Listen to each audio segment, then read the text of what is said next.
Hello and welcome to Stand in the Gap. I'm Sam Rohrer, and I'm going to be joined again today by Isaac Crockett, where our transcending cultural issue for today's program arises from the common question we often hear, and that is, are there some worldviews which are totally incompatible with the Judeao-Christian or biblical worldview, which underpins our Declaration of Independence and our U.S. Constitution? Is the ideology and the political system, for instance, formed by Islam so much of an antithesis to our Constitution that it makes it impossible for a Muslim to honestly take the constitutional oath and then to uphold and defend the Constitution as required by that oath? Our title for today's program is this: The Constitutional Oath of Office. Can a Muslim, and I'm going to add into that, or atheist even, uphold that oath? You know, oaths of office have been features of governments of all types for centuries. In fact, in our nation, Congress and various state legislatures, they most often take group oaths being sworn in simultaneously and ceremonially. The United States Constitution requires an oath in Article 6, Clause 3, for all people elected or appointed to serve in the Congress, the state legislatures, or executive or judicial branches. Some founders thought that to require an oath of office was inappropriate because they said it seemed so unnecessary. Yet those who felt the need to do so prevailed, and taking an oath was finally made law. The current oath was adopted in primary form in 1862, and it hasn't changed since 1966, and it reads like this: I, and then the name of the person, do solemnly swear or affirm that I will support and defend the Constitution of the United States against all enemies, foreign and domestic, that I will bear true faith and allegiance to the same, that I take this obligation freely, without any mental reservation or purpose or of evasion, and that I will well and faithfully discharge the duties of the office on which I am about to enter. So help me God. Well, those words, solemnly swear, support, defend, bear true faith and allegiance, without any mental reservation or purpose of evasion, faithfully discharge the duties of this office, and so help me God, are the key words and the promises for the oath that raise the question of whether a Muslim, or even an atheist for that matter, can actually take the oath and be expected to uphold it. Our special guest again today, Dr. Mark Christian, will walk through this issue with us. He's a former Muslim Imam, born in Egypt, now living in the United States. Dr. Christian has been a previous guest on this program as well, and as a guest on many times on our daily one-hour news analysis program entitled Stand in the Gap Today on our radio program. All of our American Pastors Network programs are available and searchable by topics and the guests by going to Stand in the Gap or standinthegapmedia.org. Let me go to you, Isaac, right off. We're talking about constitutional oaths today. And because of our guest, we're zeroing it down on Muslims because we have actually Muslims in Congress now, and this issue has come forward. We ought to deal with it. Let's go and define the terms. We talk about that regularly on this program. Whoever defines the terms controls the debate. I want you to define oath. If we're talking about an oath of office, define oath for us, please. Let's ask the Webster's Dictionary. Webster's Dictionary of 1829. Definition of an oath: a solemn promise, often invoking a divine witness regarding one's future action or behavior. It goes on in more detail. It says a solemn affirmation or declaration made with an appeal to God for the truth of what is affirmed. I think that's key, an appeal to God. As a pastor, I think of performing a wedding ceremony, and you say, before God and these witnesses, when it comes time to the vow. So it's not just a promise here. We're talking about something far deeper, an oath. Yes, okay. Right. It's before God, with God as the witness, and it's in an oath. It implies that the person imprecates his vengeance, that's God's, and renounces his favor if the declaration is false, or if the declaration is a promise. The person invokes the vengeance of God if he, the person making it, should fail to fulfill it. And then it goes on, it says a false oath is called perjury, which we've all heard of that. So that's a pretty good definition. Well, it is a good definition. And Isaac, I want to go here as we wrap up this segment. The Bible talks about oaths as well. One before me, I'm just reading right here in Numbers chapter 30 and verse 2. It says, if a man vow a vow unto the Lord, or swear an oath to bind his soul with a bond, which is what we're talking about, a constitutional oath, he shall not break his word, but he shall do according to all that proceeds out of his mouth. It's the idea of what you just said. An oath, ladies and gentlemen, is a promise before God where the person making the oath calls upon God as a witness to hold him accountable if that promise, that oath, is broken in any way. That's a worldview, and we're talking about that today. Are there worldviews that don't believe God or God as judge and accountability that makes it so that they actually cannot take a constitutional oath and be expected to deliver on it? We'll talk about this more with a special guest, Dr. Mark Christian, in just a moment. Truth, flexible or permanent? The Bible, ancient history, or powerfully relevant? Culture, a reflection of enlightenment or warning signs? The pastor, commentator, or frontline combatant? Every day, American Pastors Network speaks to these questions where and when they matter.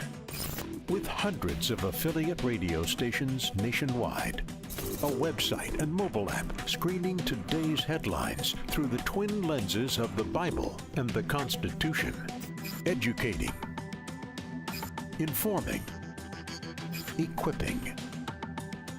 This is the American Pastors Network. The time is now to stand in the gap for truth.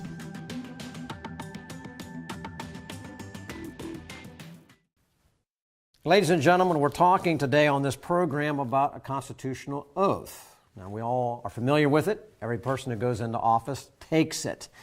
I personally, and I'm going to bring in our special guest here right now, Dr. Mark Christian. Mark, thanks for being with us again on the program today. We're glad you're with us. Thank you very much for having me. Mark, on a previous program, we dealt with the issue of whether God and Allah are the same, and we're not going to go and repeat that, but I would encourage our listeners to actually go to the website on this program and listen to that program because it actually ties in with what we're talking about right now on this program. But Mark, I've been in public office for nearly 20 years. I've taken the constitutional oath 9 different times. And when I took that office, when I took that oath, personally, I can tell you that when I put my hand on that Bible, which is what I'm holding before me right now, I put my hand on that Bible and I promised to take the oath and I said, so help me God. It was doubly serious because an oath by its nature, as Isaac just said, is a promise before God. But when I put my hand on the Bible and I said, so help me God, to me, it was serious. Well, over time when I was in office, I did note that there were some members who I'd served with who were atheist members, did not believe in God. And I wondered, how would it affect them? Did they mean what they said? What would their actions be like? And I found that really there was a huge difference of opinion on how they viewed things as compared to me or others who really believed that we were making an oath before God. Simple question and big question, though.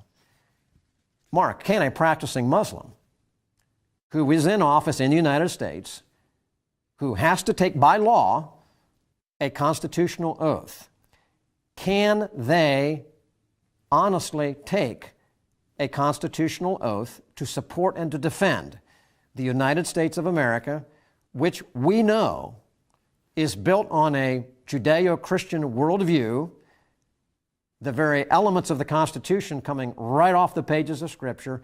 Can they be expected to take that oath of office and abide by that oath? Thank you for your question. Let me take you on a journey a little bit with me, if you can bear with me for a minute. In your introduction, your personal introduction of me, you said I live in the United States, even though that's true, but also I'm an American citizen. And to do that, I have to swear allegiance to the United States of America, and I have to take that very, very serious. And they did not allow me to do that except after a very extensive vetting of me, my background, my history, my everything, and then give me classes that I have to learn about the United States, civic education, to understand what kind of oath I'm taking. Many people, and that's not their mistake, look at the oath that they take, whether it is for office or to allegiance to the United States of America, as a ceremonial kind of event for picture ops and other things. And that is true for all of that stuff, but there is a more in-depth of a meaning of an oath. And when you look at the Islamic faith and religion, it defines the ideology of Islam, and this is according to the religion, according to the teachings of Muhammad and the sayings of Muslims till today, that Islam is faith and a state. It's called Islam is dawla wa deen, which means it's a faith and a state intermingling, inseparable from each other. When we look at the situation that we have right now in elected officials in the United States, I think the problem is really deep, because there is a very big lack of civic education in the United States of America. Because of every elected official, it takes constituents that they will elect that person to office. And there is a reason that we do not let felons or criminals that in current situation like that run for office, because we can deem them unworthy of the office. And people, when they learn about somebody who committed a crime or a killing that is taking away their integrity, then people directly, immediately do not vote for that person. And when we look at the people who are elected officials today, they do not know about their constitution, they do not know about their values, and also the church is lacking a strong education about the Judeo-Christian values, and the religious institution altogether is compromising. When we have all of that stuff together, when we come to the point that we have an elected official that was elected by uninformed, uneducated constituents, an American citizen, put them in office, then it becomes all an obligation to the elected official himself to decide which way he's going to go. And when we are dealing with a Muslim who is swearing into the office, and they insist on swearing into the Quran knowingly, they know very well that the Quran stands in exact opposite of the fundamentals of the Constitution, taking the freedom of speech, freedom of religion, freedom of many things by itself, is completely against the teachings of the Quran, because the will of the person is coming from Allah. Even the freedom of the person that's swearing himself, the person who's a Muslim is declaring him as a slave of Allah and not even a worshiper of Allah. So when somebody is a slave swearing in to be leading the free word and the free lawmaking in the United States of America, is exactly doing the exact opposite of their teachings. Can they do that? If you can allow me, I can continue. If not, I can take your next question. Yeah, well, kind of on that line then, let's just go this way. So right now, I believe there's 3 people in Congress, our United States Congress right now, who profess to be Muslims. And I think that all 3 of them, when they were sworn in, they took the same oath that everyone else took. But the big difference, and this is where I want to get your reaction, kind of continue with where you were going, is they didn't use a Bible, as I understand it. They didn't use the Bible to swear, and they actually used the Quran, which you say actually teaches the exact opposite of the Constitution. What does that mean when they swore on the Quran? And when I say that them swearing on the Quran, and the Quran is against the teachings of, or the fundamentals actually of the Constitution of the United States of America, this is not hatred, this is not bigotry, those are just stating facts. There is no such a thing of freedom in that, as the same way as the Constitution gives us freedom of speech, freedom of all the things that is in the Constitution. So when somebody is swearing in the Quran, that's by itself is a first step to show that this person who's just got elected is not willing to abide with the Constitution. But set this aside. When I look at the person who's taking office, I look at it as a judge who's wearing the robe of being a judge. and judging people and taking the head of the court. Somebody who is supposed to go into office, supposed to leave behind their personal views, their ideas, their everything, and just abide with the law, and they implement the law 100%. If somebody is elected to office, Muslim or otherwise, and is willing to leave behind their own personal beliefs and all personal ideas, and to abide by the law and the Constitution of the United States of America, I have no problem with that. And I think the first step is to hold the Bible in their swearing in, because the Bible is the source of the freedoms that the Constitution talks about. And they know very well that the Quran does not abide with the same laws. And then after that, I believe in when somebody swears in and they become an elected official in the United States of America, I will accept their oath at its face, but I will verify their actions. And when I see their actions are not abiding and not following the Constitution, then I will ask the real question. And there is no bigotry, there is no hatred in asking the real questions. We did this before to J.F. Kennedy when we asked him about, is your alliance when you take the office of the United States presidency, is your alliance to the Constitution and to the law and the people who elected you, or your alliance was going to be with the Pope in Rome?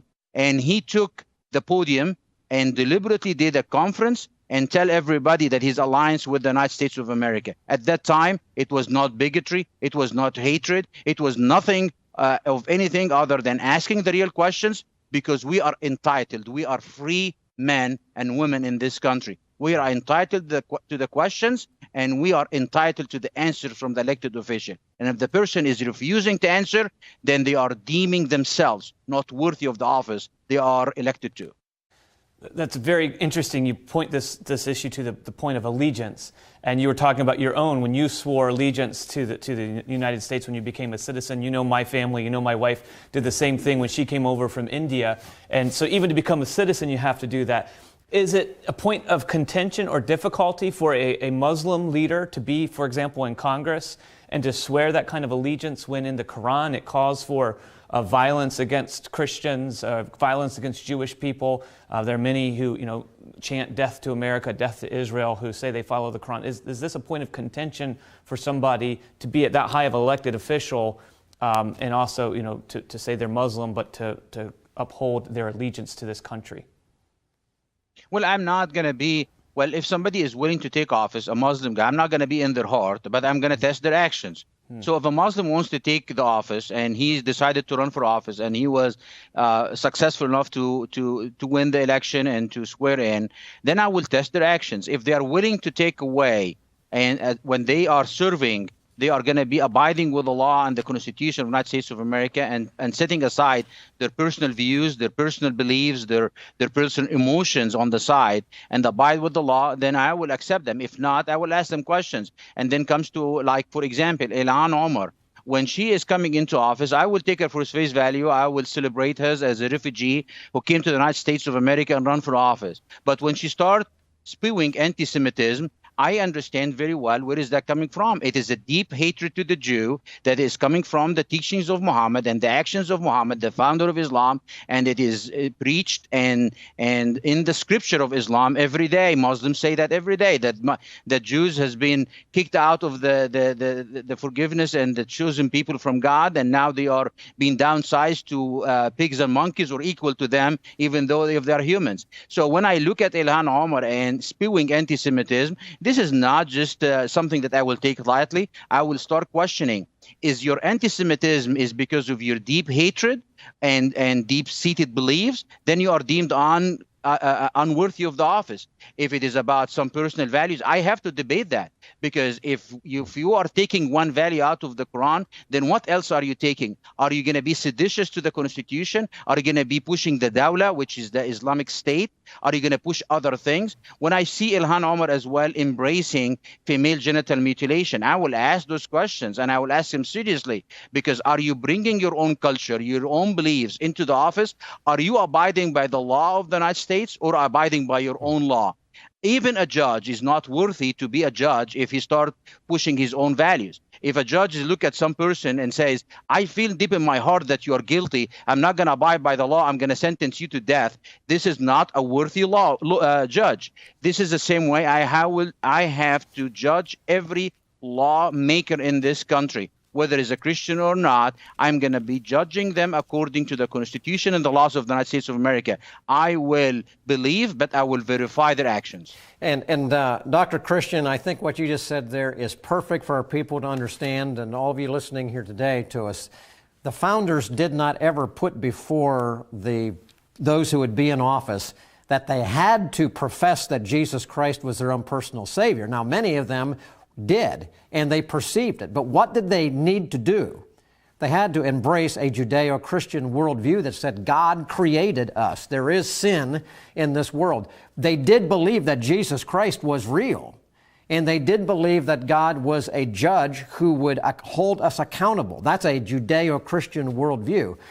The constitutional oath is the leveler, that no matter where someone comes from, if they honestly uphold that oath, then they can serve in office. That's exactly what Dr. Christian is talking about here today.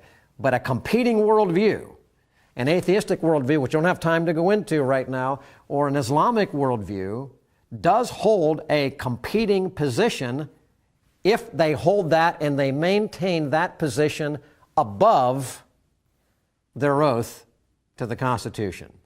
We'll wrap up this program in just a minute. Stay with us. We'll be right back.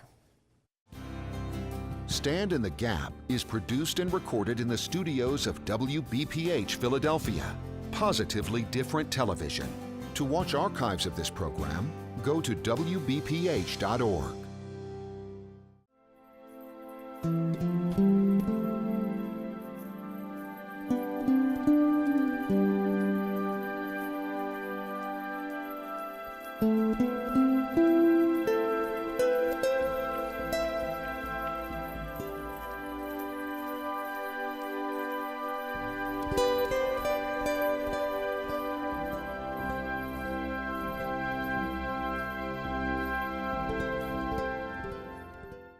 Welcome back to Stand in the Gap. And we're going to wrap up our program now here by going back to our special guest, Dr. Mark Christian, born in Egypt years ago, former imam before he came to faith in Jesus Christ, now an American citizen. And we're talking on this program about the constitutional oath and whether, in fact, there are competing worldviews, atheistic worldview, Islamic worldview, that can make the constitutional oath impossible to uphold. And we've talked about that a little bit. Mark, I want to go to you now and just ask you to kind of wrap up and give us some guidelines, I suppose, as we wrap up this program.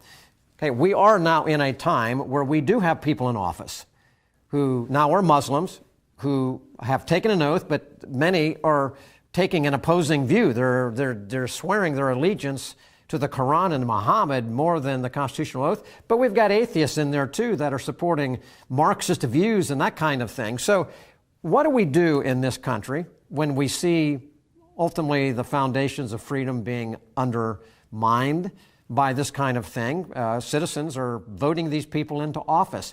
What kind of solutions do you offer as someone now, a citizen of the United States, knowing freedom, wanting to maintain freedom? What would you recommend to those who are watching, to how we can be aware and address this kind of issue as we're seeing it?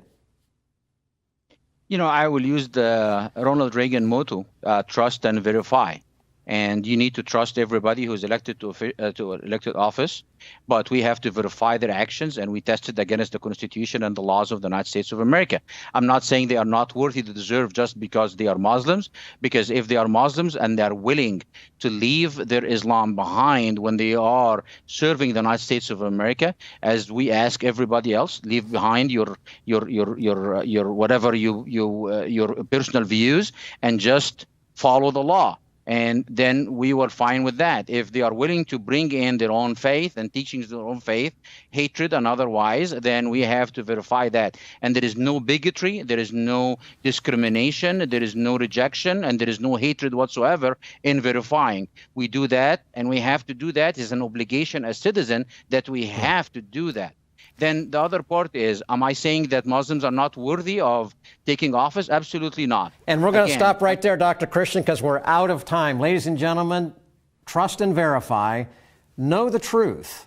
Understand what the truth is, what an oath is, what the Constitution is, and make sure that the people that we vote for can define truth and define oath and define God as our founders did, as we know they must be according to our own laws in order for them to be upheld.